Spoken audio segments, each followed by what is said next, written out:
좋으신 주님을 찬양합니다. 우리 좌우합된 분들과 인사를 나눕니다. 반갑습니다. 환영합니다. 축복합니다. 잘 오셨습니다. 오늘도 주님께서 크신 은혜와 사랑으로 우리들 가운데 함께 하실 줄 믿습니다. 우리 그런 기대를 가지고 사도행전 22장 말씀, 오늘 마지막 시간입니다. 22장 함께 나누도록 하겠습니다. 어제 창립 48주년 기념 감사 예배를 드리고 오후에는 기관 찬양제를 함께 했는데 여러분 좋으셨죠? 네. 이번에는 참 뭐라 그럴까, 계속 준비하고 또 그리운 목사님들 강단에서 모시고 참 풍성하게 또 지난 날을 회고하면서 하나님께서 얼마나 크신 은혜를 베풀어 주셨는가를 더듬어 볼 수 있는 그런 시간도 갖고 굉장히 풍성했던 것 같습니다. 그리고 이번이 좀 되게 특별한 그런 느낌을 많이 받았어요. 여기까지 인도하신 하나님의 은혜가 너무 고맙고 감사하고 놀랍고 정말 크고, 기간별 찬양제 하는데 다들 너무 잘하더라고요. 갈수록 잘하시는 것 같아요. 각 기관들이 준비한 것이 그 아이디어가 되게 톡톡 튀고, 그리고 그 찬양 준비한 게 화음이 너무 아름답고, 그래서 지금 계획은 한 팀 한 팀 이렇게 불러서 이렇게 다시 한번, 우리가 많이 모였지만 그래도 이게 한계가 있어서 여기서 300명, 350명 이상 모이기가 힘듭니다. 여기. 그래서 주일날 또 한번 다들 모셨으면 좋겠다 그런 생각도 듭니다. 그래서 한번 계획을 해보겠습니다. 늘 이제 기간별 찬양제나 셀 찬양제 하고 나면 그렇게 하고 있는데 이번에도 너무 또 듣고 싶은 분들이 계시고, 참 다들 좋았던 것 같아요. 플룻, 오보에, 피아노, 이 삼중주도, 이 트리오도 너무 좋았던 것 같아요. 오보의 소리가 그렇게, 플룻 소리 좋은 건 아는데 이번에 이번에 미션 첫 곡이 미션이었잖아요. 오보의 소리가 그 옛날 그때 봤던 미션 영화가 막 생각나더라고요. 그 선교사가 막 그 폭포 위를 올라가서 근데 그 장면이 생각나더라고요. 너무, 그러니까 이게 이번에 주제가 추억인 게 아주 진짜 한수였던 것 같아요. 진짜 추억 속에 잠기는 모든 게 감사하고, 하나님께서 어떻게 우리 가운데 역사했는가를 이렇게 보고 듣고 경험할 수 있는 귀한 시간을 허락하신 주님께 감사드리고, 그동안 수고하고 또 여기까지 함께 하시느라고 애쓰신 우리 성도님들께 진심으로 감사합니다. 수고 많으셨습니다. 우리 다시 한번 인사할까요? 수고 많았습니다. 감사합니다. 애쓰셨습니다. 감사합니다. 여러분들 배드민턴 좋아하세요? 하진 못하지만 좋아하죠. 한참 배드민턴을 쳤는데, 그 배드민턴 우리나라 세계 제1위가 있잖아요. 안세영. 오직 주님밖에 몰라요. 안세영 선수가 세계 1위예요. 근데 왕쯔이 선수가 중국의 세계 2위입니다. 천이페이가 5위 정도 되는데, 어제 인도네시아 그 세계 대회 결승이 있었습니다. 누구하고 누가 붙었어요? 안세영 선수랑 왕쯔이 선수가 붙었습니다. 텔레비 안 보시나 봐. 괜찮아요. 안 봐도 돼요. 제가 설명 다 해주잖아. 근데 여러분, 누가 이겼을까요? 어떻게 알았지? 안세영 선수가 1대0으로 지다가 두 게임을 내리 이겨서 2대1로 역전했어요. 그래서 올해 세계 대회가 지금 6번 열렸는데 5번을 안세영 선수가 우승했어요. 대단한 거예요. 자, 근데 중요한 건 1대0으로 지다가 안 되겠더라고. 컨디션이 안 되더라고. 왕쯔이가 너무 잘하더라고. 근데 2대1로 이길 줄은 몰랐어요. 질 줄 알았어요. 왜냐면 안 되더라고.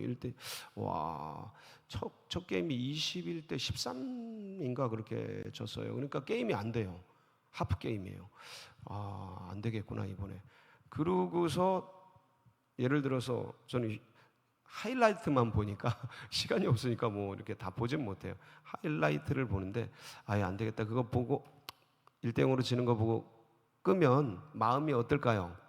여러분들 우리나라 선수가 지는 거 보면 마음이 잡잡합니다. 자, 그런데 하이라이트를 쭉 보니까 2대 1로 이긴 거예요. 그래서 다시 봤지. 그러면 그 1대 0으로 지는 걸 보다가 마음이 찹찹하고 괜히 이게 마음이 안 좋아가지고 안 보는데 맨 끝에 가니까 2대 1로 이겼어요. 그러면 이긴 걸 알고 보면 어때요? 기분이 좋죠. 뭐 이길 건데 뭐 아무리 아슬아슬하면 어때? 뭐 할 건데? 이긴 건데 뭐 이길 건데. 그리고 마음이 신간이 편안합니다. 좀 짜릿짜릿하지만 즐기면서 보는 거죠. 힘들고 어렵게 보는 게 아니고. 왜 그래요? 이긴 거 아니까. 예, 그렇죠.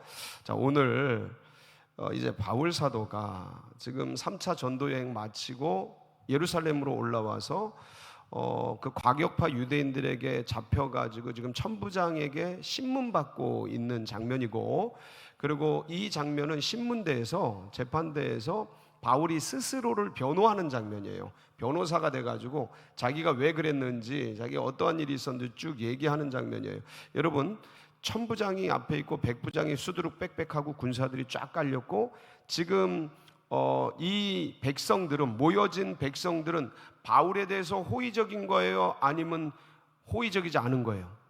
호의적이지 않은 정도가 아니고 방금 전까지 뭐 했어요? 바울을 죽이려고 두둥겨 팼어요. 예, 그래서 천부장이 와서 뜯어 말겼거든요. 군사들이 와서. 자, 그러면 지금 여러분들 이렇게 백성들이 쭉 앉아서 바울이 지금 자기를 변호하는 거예요. 근데 지금 보는 눈이 여기는 이렇게 선하고 아름다워. 근데 바울이 말씀을 이렇게 자기 변호를 할 때 이 분들의 보는 눈이 어땠을까요? 호의적이에요? 적대적이에요? 완전히 살기가 번뜩이는 거지. 저 녀석이 무슨 말을 하나? 어떻게 빈틈을 잡을까? 그러면서 딱 적대적으로 저기를 가지고 죽이려고 살기를 띠면서 쳐다봤겠죠. 자, 여러분, 대중이 살기를 띠고 저기를 가지고 쫙 보면 어때요? 힘이 나요? 주눅 들어요? 엄청 어렵습니다. 우리 교회가 상당히 만만치 않은 교회예요. 왠지 아세요? 말이 없어. 일단 우리 성도님들이 조용해. 물론 이렇게 분위기는 좋은데 조용해. 잘 청종하고 듣는데, 가끔은 이렇게 분위기 좋을 때는 좋은데 가끔은 가만히 말이 없이, 그러면 숨 막힙니다. 여러분, 앞에서 한번 서봐. 뭔 일을 해도 앞에 재밌게 막 해도, 박경재 집사님 어제 너무 재밌었는데 아주 연출을 너무 잘했더라고. 저런 연출력은 대단한 것 같아요. 진짜 은사예요. 막 그 연출을 하는데 가만히 보고 있어 봐. 그러면 하는 분은 어떨 것 같아요? 진짜 힘들어요. 진짜. 근데 지금 그 정도가 아니고 죽이려고 그래. 그리고 사실은 여기 보면 지금 저렇게 떠드는 저 사람, 자기 변호하고 있는 바울을 향해서 백성들이 막 소리 지르면서 뭐 하재? 저놈? 한번 보세요. 22절, 23절, 24절. 거기 한번 볼게요. 시작. 이 말하는 것까지 그들이 듣다가 소리질러 이르되, 이러한 자는 세상에서 없애버리자. 살려둘 자가 아니라 하여 떠들며 옷을 벗어던지고 티끌을 공중에 날리니, 천부장이 바울을 영내로 데려가라 명하고 그들이 무슨 일로 그에 대하여 떠드는지 알고자 하여 채찍질하며 신문하라 한대. 그러니까 지금 변호하고 있는데, 아까도 죽이려고 그랬는데 변호하고 있는데 또 지금 백성들이 흥분해가지고 소리를 질러. 그게 말라. 그러면서 옷을 벗어 던지고, 여러분 이거 막 흙을 땅바닥에 있는 게 이게 어디 땅인가 봐요. 이게 막 지금 바닥에 있는 거 막 던지면서 소란을 피우는 거죠. 이 소란과 혼란은 공포입니다. 상대방에게 위협이고 거의 죽음이죠. 위기죠. 자, 그러면서 천부장이 저놈 잡아다가 뭐 하래요? 때리고 신문하래요. 이게 지금 목숨이 왔다 갔다 하는 거예요. 이거 지금 폭도들에게 잡히면 어떻게 돼요? 죽는 거예요. 아까도 가까스로 천부장이 와서 군사가 와서 살려냈는데 이번에는 그냥 한 방에 죽일 것 같아요. 지금 분위기가 그래. 모레 이러한 자는 세상에서 없애버리자. 살려둘 자가 아니라. 굉장히 공포와 불안과 두려움 막 이렇게 지금 하고 있는데, 지금 사도 바울은 뭐래요? 천부장이 가서 채찍질하고 신문하라 그러니까 25절. 자 보세요. 25절 뭐라 그러나? 시작. 가죽줄로 바울을 매니 바울이 곁에 서 있는 백부장도로 이르되 너희가 로마 시민된 자를 죄도 정하지 아니하고 채찍질할 수 있느냐 하니. 지금 자기가 뭐라는 거예요? 로마 시민권을 딱 앞세우는 거예요. 여러분 지금 이거를 좀 이해하기 쉬운 게, 미국 시민권을 가진 사람들은 전 세계에서 어떤 국가도 함부로 하지 못합니다. 왜냐하면 미국이 가장 강력한 나라이기 때문에 그 시민을 건들면 뭐를 건드는 거예요? 미국을 건드는 거예요. 미국이 천조국이라고 불리는 엄청난 국가인데 국방비만 1,000조예요. 1,000조. 그 천조국이라고 불리는데 시민 한 사람만 어떻게 돼도 특공대가 들어가서 싸우고 되찾아오고, 그 외교 채널을 통해서 끝까지 되찾아오고, 이게 미국의 힘이에요. 정말 강력하죠. 그러니까 어떤 나라도 미국 시민을 함부로 건드리지 못해요. 보호가 돼요. 이것처럼 이 당시에 로마 시민이 그랬어요. 더 했죠, 지금보다. 그러니까 로마 시민된 자가 타국이나 다른 데서 어떤 뭐 신문을 당하거나 이렇게, 그러니까 형을 당하지 않고 형을 이렇게 맞지 않고 그런 일을 벌이면 이게 불법이 되는 거예요. 불법이 돼서 굉장히 그 문제 삼을 수 있는데, 가령 천부장 같은 경우는 진급에 누락이 될 수도 있고 문제가 생길 수도 있고 여러 가지 문제가 생기는 그런 상황에 처하게 된 거죠. 이게 로마 시민권이 그렇게 강력한데, 이때에 어떻게 이런 지혜와 기지를 발휘할 수 있었느냐라는 거죠. 야, 어떻게 그 위기의 상황 가운데 내가 로마 시민이다, 어떻게 로마 시민을 죄도 정하지 않고 이렇게 재판하고 때리고 신문할 수 있느냐? 그럴 수 없다. 무죄 추정의 원칙이죠, 기본적으로. 그러니까 그러한 법 논리도 바울이 정확하게 알고 있었던 거예요. 그러니까 이 로마 시민권을 이때 사용해야 된다는 뭐가 나온 거예요? 지혜, 기지가 나온 거예요. 어떻게 이럴 수 있었느냐라는 거예요.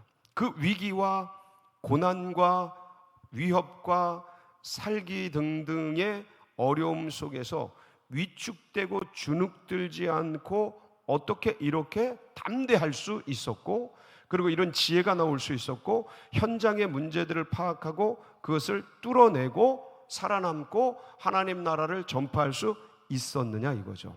바울 가슴에 뭐가 있었어요? 하나님의 말씀이 있었어요.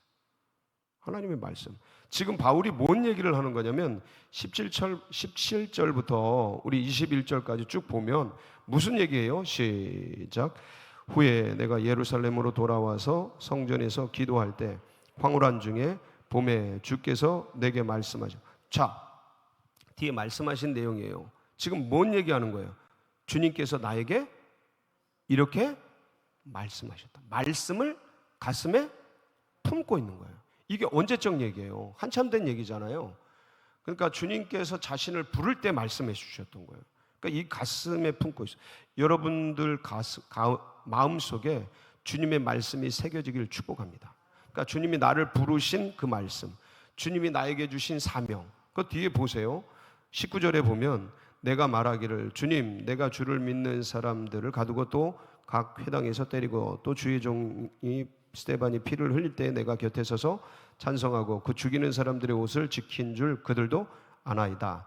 21절 나더러 또 이르시되 떠나가라 내가 너를 멀리 이방인에게로 보내리라 하셨느니라. 그러니까 이거 누구의 말씀이에요? 하나님의 말씀이에요. 내가 너를 멀리 이방인에게로. 그러면서 바울이 그 멀리 이방인에게로, 이 멀리가 어디까지라는 것을 알게 돼요? 로마까지라는 걸 알게 되죠. 그래서 내가 나중에 뭘도 봐야 하리라. 사도행전 19장 21절 거기 보면 바울이 그런 고백을 하죠.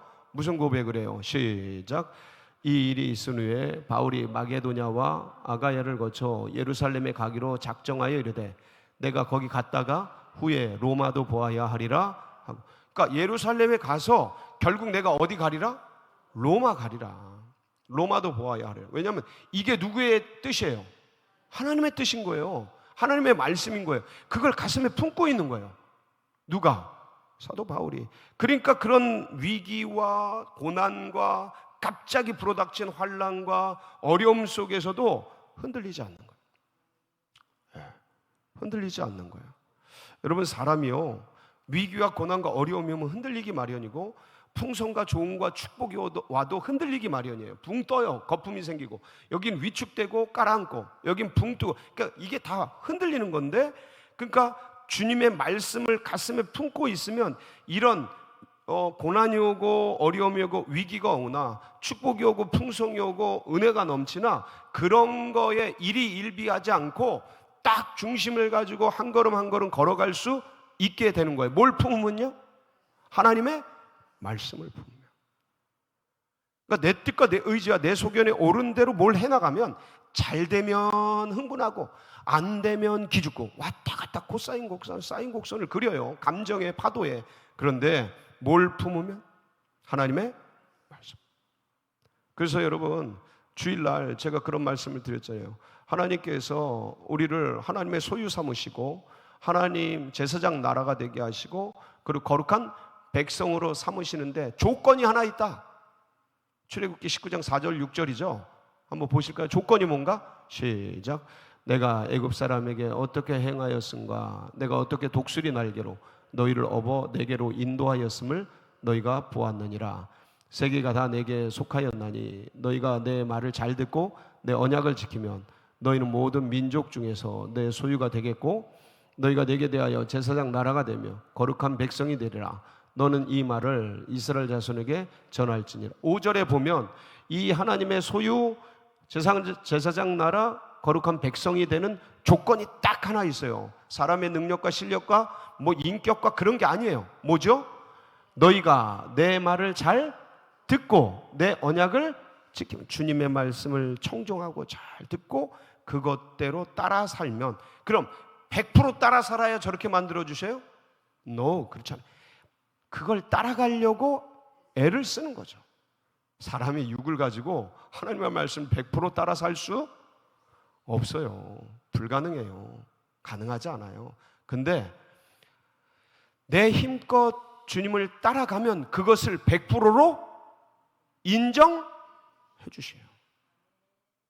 이게 이 성결 교단이 가지고 있는 성결의 온전한 성결이라는 거예요. 그러니까 내 수준에 맞게 내가 주님을 다 힘들이 다 다르고 믿음이 다 다르고 각각 처지가 다 다르잖아요. 그렇죠? 그 속에서 그냥 주님을 따라가려고 안 되죠. 연약하죠. 넘어지죠. 쓰러지죠. 그렇지만 또 일어나서 말씀 붙들고 주님 그 말씀 예수 그리스도 바라보면서 주님 도와주세요. 어렵고 힘들어요. 그렇지만 또 일어나서 또 주님 따라가고 또 가다 보면 좋아가지고 헤헤헤 하다가 또 자빠져요? 안 자빠져요? 안 자빠지는 사람들 같아. 그렇잖아요. 하다 보면 또 좋아가지고 딴 데를 갔다 어이구 정신 차리고 또 와가지고 주님 죄송해요. 그래 또 따라가고 그러다가 푹 또 고난이 와서 쓰러지고 엎어지고 뭐야 막 그러다가 또 정신 차리고 이러면 안 되지. 그러면서 주님을 따라가는 거예요. 이걸 하나님은 100%로 여겨주시는 거예요. 하나님의 기준은 절대 기준이 아니고 상대 기준이에요. 그래서 우리가 사는 거예요. 어떻게 예수 그리스도라는 그분 100%짜리 그 절대 기준에 우리 갖다가 맞추면 여기 살아남을 인간이 몇이나 돼요? 없어요.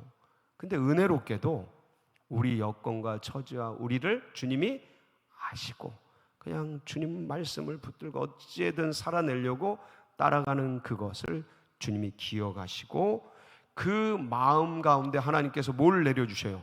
복을 내려주신다. 여러분 오늘도 주님의 말씀 붙들고 승리하는 복된 날이 되시길 축복합니다. 같이 기도하시겠습니다. 감사하죠. 주님께서 이렇게 우리를 인도해 주시고 함께 해 주셔서 여전히 연약한 환우들 또 고난받는 분들 연로하신 분들 많이 계십니다. 위에서 기도해 주시고 둔촌동 시대가 확실히 열리고 보리온 아파트 예비된 영혼이 주님의 교회로 돌아오도록 하나님께서 도와주시도록 또 교회에 나아가는 앞길 여러 행사 위에서 기도해 주시고 여러분 각자의 기도 제목 붙들고 주여 부르짖고 다 같이 기도하며 나갑니다. 부르짖습니다. 주여 주여 주여